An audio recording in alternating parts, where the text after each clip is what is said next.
Hello friends, knowledge मंडली में आप सभी का स्वागत है। आपकी तैयारी को लगातार और अनवरत जारी रखते हुए हम कर रहे हैं एनवीएस पर आधारित क्वेश्चंस।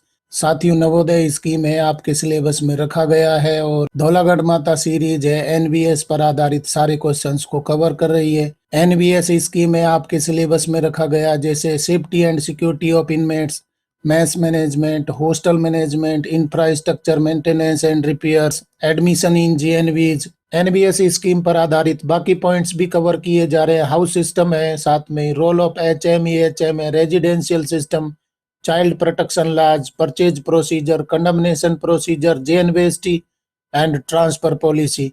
तो कहने का मतलब है कि एनवीएस ने जो भी आपके सिलेबस में रखा है, एलडीसी, एलडी स्पेशल कंटेंट है, जैसे कि SSA, OS, ASO, SO, PGT, vice principal, principal, AC, DC and other post. साथियों, धौलागढ़ माता सीरीज में नवोदय सिस्टम पर आधारित सारे क्वेश्चन है कवर किए जा रहे हैं।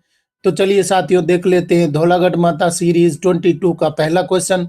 401, What is the permissible medical expenditure per child as per JNV facilities? JNV सुविधाओं के अनुसार प्रति बच्चा अनुमेय चिकित्सा व्यय कितना है? 20 रुपीज, 40 रुपीज, 60 रुपीज, 80 रुपीज। सही उत्तर हमारा हो जाएगा बी, 40 रुपीज। 40 रुपये है वो रखा गया है मेडिकल एक्सपेंडिचर के रूप में। सही उत्तर हमारा हो जाएगा बी हो जाएगा। अगला सवाल देख लेते हैं 402। What is the approved stationery cost per child for a period of 9 months as per JNV facilities? JNV सुविधाओं के अनुसार 9 महीने की अवधि के लिए प्रति बच्चा अनुमोदित स्टेशनरी लागत क्या है? आपको पता है कि बच्चों के लिए 9 महीने का खर्चा आता है, तो कुल 9 महीने के लिए स्टेशनरी लागत है वो कितनी वहन की जाती है जेएनवी के द्वारा? ऑप्शन हमारे हो जाएंगे ₹800, ₹1008, ₹1200, ₹1500। सही उत्तर हमारा हो जाएगा बी हो जाएगा ₹1008। जेएनवी में 9 महीने की अवधि के लिए प्रति बच्चा अनुमोदित स्टेशनरी लागत है कितनी वहन की जाती है? सही उत्तर हमारा हो जाएगा बी हो जाएगा ₹1008, यानी कि 1008 रुपये है वो प्रति बच्चा 9 महीने के लिए आएगा। किसके लिए? स्टेशनरी के लिए आएगा। सही उत्तर हमारा हो जाएगा बी हो जाएगा। अगला सवाल देख लेते हैं 403। How much is the daily allowance per student during journeys for participating in events outside the JNV? JNV के बाहर कार्यक्रमों में भाग लेने के लिए यात्रा के दौरान प्रति छात्र दैनिक भत्ता कितना है? आपको ध्यान देना है कि जर्नी पीरियड में कितना डीए है वो मिलेगा बच्चे के लिए। ऑप्शन हमारे हो जाएंगे ₹200, ₹250, ₹300, ₹330। जेएनवी के बाहर कार्यक्रमों में अगर बच्चा भाग लेता है, पार्टिसिपेट करता है, तो यात्रा के दौरान कितना दैनिक भत्ता उसको मिलेगा? सही उत्तर हमारा हो जाएगा डी हो जाएगा ₹330, यानी कि 330 रुपये है उसको डीए के रूप में मिलेंगे, खर्चे के रूप में मिलेंगे यात्रा के दौरान। सही उत्तर हमारा हो जाएगा डी हो जाएगा। अगला सवाल देख लेते हैं 404। What is the total travel expenses approved for local journeys per child for a period of 9 months as per JNV facilities? JNV सुविधाओं के अनुसार 9 महीने की अवधि के लिए प्रति बच्चा स्थानीय यात्राओं के लिए स्वीकृत कुल यात्रा व्यय कितना है? ₹200, ₹234, ₹250, ₹300। जेएनवी सुविधाओं के अनुसार 9 महीने की अवधि के लिए प्रति बच्चा स्थानीय यात्राओं के लिए स्वीकृत कुल यात्रा व्यय कितना वहन किया जाएगा? सही उत्तर हमारा हो जाएगा बी हो जाएगा ₹234।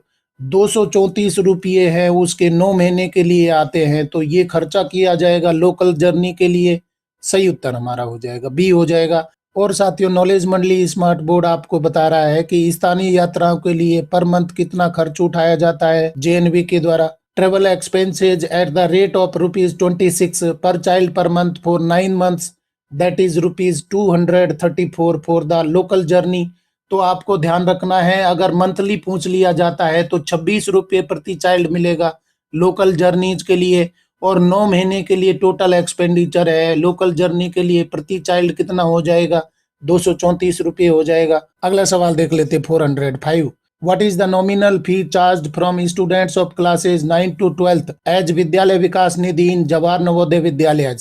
जवाहर नवोदय विद्यालयों में विद्यालय विकास निधि के रूप में कक्षा 9 से 12 के छात्रों से कितना नाम मात्र शुल्क लिया जाता है? ₹300 per month, ₹500 per month, ₹600 per month, ₹800 per month. तो कक्षा 9 से और 12 के लिए नॉमिनल फीस रखी गई है, तो कितनी फीस है वो ली जाएगी? सही उत्तर हमारा हो जाएगा सी हो जाएगा, ₹600 पर मंथ। 600 रुपये पर मंथ है, पर चाइल्ड लिया जाएगा।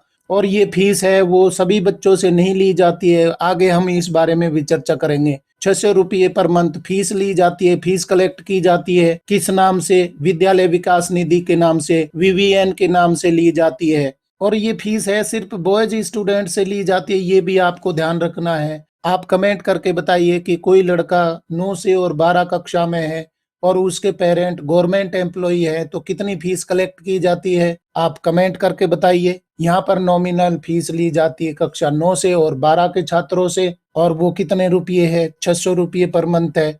अगला सवाल देख लेते हैं 406। Which category of students is exempted from paying the विद्यालय विकास निधि फी इन जवाहर नवोदय विद्यालय?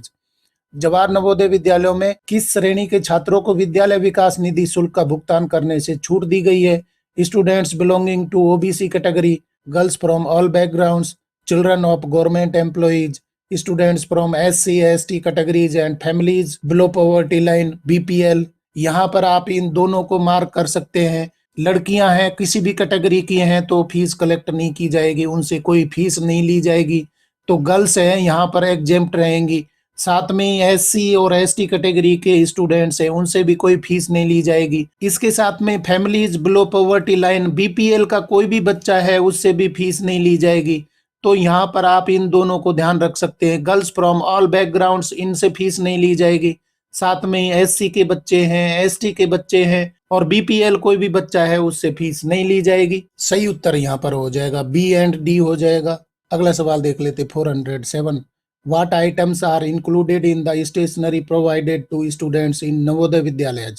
नवोदय विद्यालयों में छात्रों को प्रदान की जाने वाली स्टेशनरी में कौन कौन सी वस्तुएं शामिल होती हैं? Only notebooks and school bag, pen pencil eraser and geometry box, only school bag and geometry box, only pen pencil and eraser. Navodaya Vidyalaya में छात्रों को प्रदान की जाने वाली स्टेशनरी में कौन कौन से आइटम होते हैं, कौन कौन सी वस्तुएं होती हैं? सही उत्तर हमारा हो जाएगा बी हो जाएगा। Pen pencil eraser and geometry box है वो दिया जाता है स्टेशनरी आइटम में। सही उत्तर हमारा हो जाएगा बी हो जाएगा। नेक्स्ट क्वेश्चन देख लेते हैं 408। Which of the following is not covered by the Navodaya Vidyalaya for students daily use items? Navodaya विद्यालयों में छात्रों के दैनिक उपयोग की वस्तुओं में निम्नलिखित में से क्या शामिल नहीं है? Bathing soap, toothpaste, sanitary napkins for girls, mobile phones. तो निश्चित रूप से इसका उत्तर आपको पता होगा। नवोदय विद्यालय में छात्रों के दैनिक उपयोग के लिए जो वस्तुएं दी जाती है उनमें से कौन सा ऑप्शन है वो ठीक नहीं होगा? सही उत्तर हमारा हो जाएगा डी हो जाएगा। मोबाइल फोन्स है वो नहीं दिए जाते। बाकी बाथिंग सोप दिया जाता है, टूथपेस्ट दी जाती है, सैनिटरी नैपकिन्स भी दी जाती है, परंतु मोबाइल फोन्स है वो नहीं दिए जाते। और आपको मालूम है कि नवोदय विद्यालय के हॉस्टल सिस्टम में मोबाइल फोन्स है वो अलाउ ही नहीं है, तो वो देने का ऑप्शन ही नहीं बचता है। बाकी तीन ऑप्शन ठीक हो जाएंगे। सही उत्तर हमारा हो जाएगा डी हो जाएगा, mobile phones as per the question. Question देख लेते 409। How is the travel expenditure of students covered in Navodaya Vidyalaya? Navodaya विद्यालयों में छात्रों का यात्रा व्यय कैसे कवर किया जाता है? By charging an additional fee from students, by providing free bus passes, by NVS bearing the cost for third AC train और AC bus travel, by parents of students covering the expenses. Navodaya Vidyalaya में छात्रों का यात्रा व्यय कैसे cover किया जाता है, कौन सी चीज है वो वहन की जाती है? सही उत्तर हमारा हो जाएगा सी हो जाएगा। By NVS bearing the cost of third AC train और एसी बस। तो यहाँ पर बताया गया है कि थर्ड एसी के लिए एंटाइटल होता है बच्चा, साथ में एसी बस से भी वो ट्रेवल कर सकता है, तो ये वहन है वो किया जाता है जेएनवी के द्वारा, एनवीएस के द्वारा। सही उत्तर हमारा हो जाएगा सी हो जाएगा। नया सवाल देख लेते 410। What type of medical expenditure is covered by NVS for students in JNVs? JNV में छात्रों के लिए एनवीएस द्वारा किस प्रकार का चिकित्सा व्यय कवर किया जाता है? Only basic first aid supplies, comprehensive medical insurance coverage, emergency medical treatment only, all medical expenditure for students. JNV में छात्रों के लिए एनवीएस द्वारा किस प्रकार का चिकित्सा व्यय कवर किया जाता है? कौन सा ऑप्शन ठीक हो जाएगा? सही उत्तर हमारा हो जाएगा डी हो जाएगा, all medical expenditure for students, जो बच्चे पर खर्चा आता है, मेडिकल एक्सपेंडिचर होता है, वो सभी वहन किया जाता है एनवीएस के द्वारा। सही उत्तर हमारा हो जाएगा डी हो जाएगा। इस क्वेश्चन के अनुसार बेसिक फर्स्ट एड है वो दिया जाता है, ये तो ठीक है। कॉम्प्रीहेंसिव मेडिकल इंश्योरेंस है, ये कवर नहीं किया जाता। साथ में इमरजेंसी मेडिकल ट्रीटमेंट है, ये भी दिया जा सकता है, परंतु यहाँ पर ओनली यूज किया है तो ये गलत ऑप्शन हो जाता है। तो सबसे फिट ऑप्शन कौन सा बैठ रहा है यहाँ पर? डी हो रहा है। All medical expenditure for students, जो भी बच्चे पर खर्चा आएगा वो सभी वहन किया जाता है, किसके द्वारा? एनवीएस के द्वारा। डियर फ्रेंड्स, नवोदय सिस्टम पर आधारित धौलागढ़ माता सीरीज के क्वेश्चन पसंद आ रहे हैं तो लाइक बटन दबाइए, अपने यार दोस्तों को जरूर बताइए। नया सवाल देख लेते हैं 411। What is one of the activities that JNVs can utilise Vidyalaya Vikas Nidhi VVN for? ऐसी कौन सी गतिविधियां हैं जिनके लिए जेएनवी विद्यालय विकास निधि वीवीएन का उपयोग कर सकते हैं? वीवीएन का कहां पर यूज किया जा सकता है? Repair and maintenance of playground equipment, purchase of new school uniforms, upgradation of labs and libraries, construction of A swimming pool. तो कौन सा ऑप्शन ठीक हो जाएगा? वीवीएन कहां पर खर्च किया जा सकता है? सही उत्तर हमारा हो जाएगा सी हो जाएगा, upgradation of labs and libraries. Library और लैब के लिए उसको अपग्रेड करने के लिए वीवीएन को यूज किया जा सकता है, परंतु repair and maintenance of playground equipment है, इनके लिए अलग फंड होता है। साथ में यूनिफॉर्म्स के लिए अलग फंड होता है। स्विमिंग पूल को बनाने के लिए कोई फंड इस तरीके का नहीं आता जेएनवी में, परंतु लाइब्रेरी और लैब को आप अपग्रेड कर सकते हैं, उनको अच्छा बना सकते हैं। सही उत्तर हमारा हो जाएगा सी हो जाएगा। अगला सवाल देख लेते हैं 412। Who is chairman of the committee responsible for utilising the VVN at the Vidyalaya level? विद्यालय स्तर पर वीवीएन के उपयोग के लिए जिम्मेदार समिति का अध्यक्ष कौन होता है? वीवीएन के लिए एक कमेटी बनाई जाती है, तो वो कमेटी के चेयरमैन कौन होंगे? Vice principal, PGT teacher, principal, creative teacher. सही उत्तर आपको निश्चित रूप से मालूम है।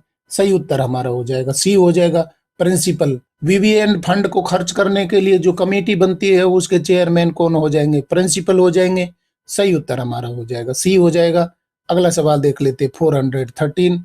What amount can the principal spend without the approval of higher authorities for any specific activity in an academic year on the recommendation of the VVN Fund Expenditure Committee? VVN fund व्यय समिति की सिफारिश पर किसी शैक्षणिक वर्ष में किसी विशिष्ट गतिविधि के लिए उच्च अधिकारियों की मंजूरी के बिना प्रिंसिपल कितनी राशि खर्च कर सकता है? 50,000, 1 लाख, 2 लाख, 5 लाख। तो सही उत्तर क्या हो जाएगा? बहुत ही इंपॉर्टेंट कंडीशन बताई गई है कि वीवीएन फंड समिति है वो सिफारिश करेगी और किसी भी शैक्षणिक वर्ष में विशिष्ट गतिविधि के लिए उच्च अधिकारियों की मंजूरी के बिना प्रिंसिपल कितने राशि तक का खर्च कर सकते हैं? सही उत्तर हमारा हो जाएगा बी हो जाएगा, 1 लाख। 1 लाख रुपए तक का खर्चा है वो प्रिंसिपल कर सकते हैं, परंतु इसके लिए सिफारिश रिकमेंडेशन किसकी होगी? वीवीएन फंड एक्सपेंडिचर कमेटी की होगी। सही उत्तर यहाँ पर हो जाएगा बी हो जाएगा, 1 लाख। अगला सवाल देख लेते 414। Which staff member is designated as the member secretary of the VVN committee at the विद्यालय लेवल? विद्यालय स्तर पर किस स्टाफ सदस्य को वीवीएन समिति के सदस्य सचिव के रूप में नामित किया गया है? यहाँ पर आपको छोटी छोटी बातें हैं वो बताई जा रही है, और ये छोटे छोटे क्वेश्चन हैं वही एग्जाम में आते हैं। साथियों, इस प्रकार के आसान क्वेश्चन अगर हम गलत करके आते हो तो निश्चित रूप से हमारा चेहरा देखने लायक बनता है। ऑप्शन हमारे हो जाएंगे PGT teacher, TGT teacher, vice principal, senior most teacher, creative teacher. विद्यालय स्तर पर किस स्टाफ सदस्य को वीवीएन समिति के सदस्य सचिव के रूप में नामित किया जाता है, यानी कि मेंबर सेक्रेटरी के रूप में नियुक्त किया जाता है? सही उत्तर हमारा हो जाएगा सी हो जाएगा, वाइस प्रिंसिपल। अगर विद्यालय में वाइस प्रिंसिपल है तो वो मेंबर सेक्रेटरी होंगे, या अगर वाइस प्रिंसिपल नहीं है तो सीनियर मोस्ट टीचर है उनको मेंबर सेक्रेटरी नियुक्त किया जा सकता है। सही उत्तर हमारा हो जाएगा सी हो जाएगा। क्वेश्चन देख लेते 415। What is one of the activities that VVN funds can be used for as per NVS rules? NVS नियमों के अनुसार वीवीएन फंड का उपयोग किन गतिविधियों के लिए किया जा सकता है? Construction of a new swimming pool, procurement of art and music equipment, purchase of new school buses, building a new staff room. NVS नियमों के अनुसार वीवीएन फंड का उपयोग किन गतिविधियों के लिए किया जा सकता है? सही उत्तर हमारा हो जाएगा बी हो जाएगा, procurement of art and music equipment. Art और म्यूजिक इक्विपमेंट है, आप खरीद सकते हैं किस में से, वीवीएन फंड में से। बाकी ऑप्शंस हैं वो बिल्कुल गलत हो जाएंगे। यहाँ पर सही उत्तर हो जाएगा बी हो जाएगा। डियर फ्रेंड्स, नवोदय सिस्टम पर आधारित क्वेश्चंस आपको पसंद आ रहे हैं तो लाइक बटन दबाइए, अपने यार दोस्तों को जरूर बताइए। देख लेते हैं अगला सवाल 416।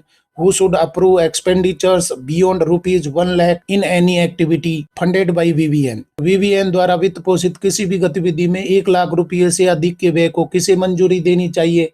इससे पहले वाले क्वेश्चंस में हम देख चुके हैं कि प्रिंसिपल है वो 1 लाख रुपये तक का खर्चा कर सकते हैं, परंतु अगर वीवीएन में से 1 लाख से अधिक खर्चा करना चाह रहे हैं तो किसकी अप्रूवल लेना, किसकी परमिशन लेना जरूरी हो जाएगा।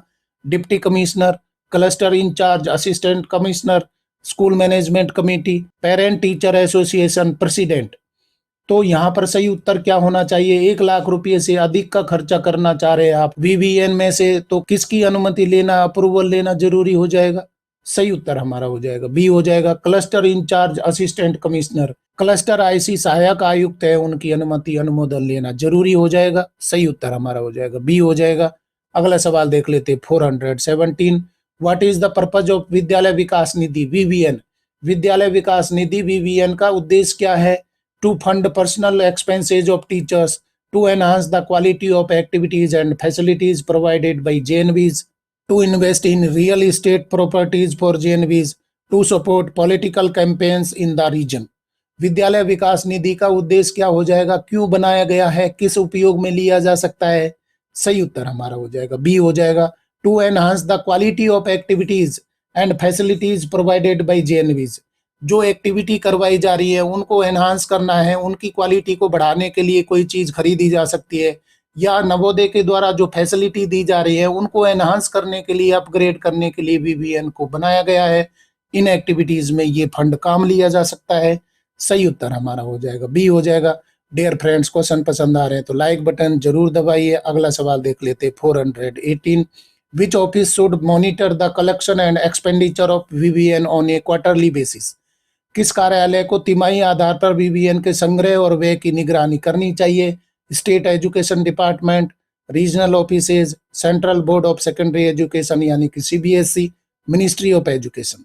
सही उत्तर हमारा हो जाएगा बी हो जाएगा, रीजनल ऑफिसेज, यानी कि आरओ है वो क्या करेगा, वीवीएन के जो कलेक्शन है और एक्सपेंडिचर है उनकी निगरानी करेंगे, और ये निगरानी क्वार्टरली बेसिस पर की जाएगी। सही उत्तर हमारा हो जाएगा बी हो जाएगा। क्वेश्चन देख लेते 419। What is the activity for which VVN funds cannot be used based on NVS rules? वह कौन सी गतिविधि है जिसके लिए एनवीएस नियमों के आधार पर वीवीएन फंड का उपयोग नहीं किया जा सकता है। Conducting medical camps for students, health checkup, installation and maintenance of CCTV cameras, procurement of sports equipment for students, building new classroom blocks. साथियों, बहुत ही इंपॉर्टेंट क्वेश्चन है, नहीं वाले क्वेश्चन करना आसान नहीं होता है। जिनमें से 3 ऑप्शन ठीक होते हैं, गलत को ढूंढना बहुत मुश्किल होता है। हम सही के बारे में ज्यादा सोचते हैं, गलत के बारे में नहीं सोचते, और गलत ऑप्शन ढूंढना कठिन होता है। यहाँ पर बताया गया है कि वीवीएन फंड को कौन सी एक्टिविटी के लिए खर्च नहीं किया जा सकता है। सही उत्तर हमारा हो जाएगा डी हो जाएगा, बिल्डिंग न्यू क्लासरूम ब्लॉक्स। आप क्लासरूम बनाने के लिए वीवीएन फंड को उपयोग नहीं कर सकते, बाकी चीजों में कर सकते हैं। Conducting medical camps for students, health checkup, अगर बच्चों के हेल्थ चेकअप के लिए कोई मेडिकल कैंप लगाना है तो आप खर्च कर सकते हैं। साथ में installation and maintenance of CCTV cameras भी आप लगा सकते हैं। Procurement of sports equipments for students, बच्चों के लिए स्पोर्ट्स इक्विपमेंट भी आप खरीद सकते हैं, परंतु नया क्लासरूम बनाने के लिए आप वीवीएन फंड का उपयोग नहीं कर सकते हैं। सही उत्तर हमारा हो जाएगा डी हो जाएगा। और साथियों, देख लेते हैं नवोदय सिस्टम पर आधारित धौलागढ़ माता सीरीज पार्ट 22 का अगला सवाल 420। Who can recommend expenditure up to rupees 1 lakh for each activity funded by VVN? VVN द्वारा वित्त पोषित प्रत्येक गतिविधि के लिए 1 लाख रुपये तक के व्यय की सिफारिश कौन कर सकता है। कंडीशंस हैं वो बहुत ही इंपॉर्टेंट बनाई जा रही हैं। 1 लाख रुपये तक का खर्चा है, प्रिंसिपल कर सकते हैं। 1 लाख से अधिक के लिए आपको एसी से परमिशन लेनी होगी, एसी क्लस्टर आईसी है उनसे आपको परमिशन लेनी होगी, परंतु यहाँ पर 1 लाख रुपये खर्चा है वो प्रिंसिपल कर सकते हैं। किसकी रिकमेंडेशन से? Deputy commissioner, cluster incharge, assistant commissioner, VVN committee, principal. सही उत्तर हमारा हो जाएगा सी हो जाएगा, वीवीएन कमेटी। वीवीएन कमेटी बनाई गई है, वो कमेटी रिकमेंड करेगी तब प्रिंसिपल खर्चा कर सकते हैं, 1 लाख रुपए तक का खर्चा कर सकते हैं। और वीवीएन कमेटी की रिकमेंडेशन के बाद में भी अगर 1 लाख रुपए से ज्यादा आप खर्चा कर रहे हैं तो आपको क्लस्टर आईसीएसी है उनसे परमिशन लेनी होगी। सही उत्तर यहाँ पर हो रहा है, सी हो रहा है। साथियों देख लेते हैं नवोदय सिस्टम पर आधारित क्वेश्चन सीरीज 22 का अंतिम सवाल 421। What expenses can be covered under computer education programme using VVN funds of JNVs. JNV के वीवीएन फंड का उपयोग करके कंप्यूटर शिक्षा कार्यक्रम के तहत कौन से खर्चों को कवर किया जा सकता है? Purchase of musical instruments, procurement of IT accessories, hiring of catering services, construction of new classrooms. JNV के वीवीएन फंड का उपयोग करके कंप्यूटर शिक्षा कार्यक्रम के तहत कौन से खर्चे आप कर सकते हैं? सही उत्तर हमारा हो जाएगा बी हो जाएगा, प्रोक्योरमेंट ऑफ आईटी एसेसरीज। आप कंप्यूटर लैब के लिए, कंप्यूटर शिक्षा के लिए कोई भी एसेसरी खरीदना चाहते हैं तो वो खरीद सकते हैं। सही उत्तर यहाँ पर हो जाएगा बी हो जाएगा। और साथियों आप कमेंट करके बता दीजिए कि कंप्यूटर खरीद करने के लिए आप वीवीएन फंड का यूज कर सकते हैं या नहीं कर सकते हैं, ये आप कमेंट जरूर करिए। इस तरीके से साथियों धौलागढ़ माता सीरीज पार्ट 22 के अंतिम क्वेश्चन तक हम पहुंच गए हैं। अभी तक हमने 421 क्वेश्चन से कवर कर लिए हैं। 421 क्वेश्चन हैं, सभी नवोदय सिस्टम पर आधारित है और ये नवोदय सिस्टम है आपके सिलेबस में रखा गया है, जैसे कि SSA, JSA, OS, TGT, PGT, vice principal, principal, AC, DC, recruitments as LDE, LDC, examinations. साथियों नॉलेज मंडली ने आपके सिलेबस को चारों ओर से घेरने के लिए बवंडर प्लान बनाया हुआ है, जिसमें सर्विस रूल्स है, एकेडमिक पार्ट और पेपर का जनरल पार्ट भी करवाया जा रहा है। अभी हम एनवीएस सिस्टम पर आधारित क्वेश्चंस कर रहे हैं, जिसमें ये सभी टॉपिक्स हैं वो कवर किए जा रहे हैं। डियर फ्रेंड्स, आज के क्वेश्चन पसंद आए तो लाइक शेयर करें और चैनल को सब्सक्राइब करना तो बहुत ही जरूरी है, क्योंकि नॉलेज मंडली is the right choice. Thank you very much.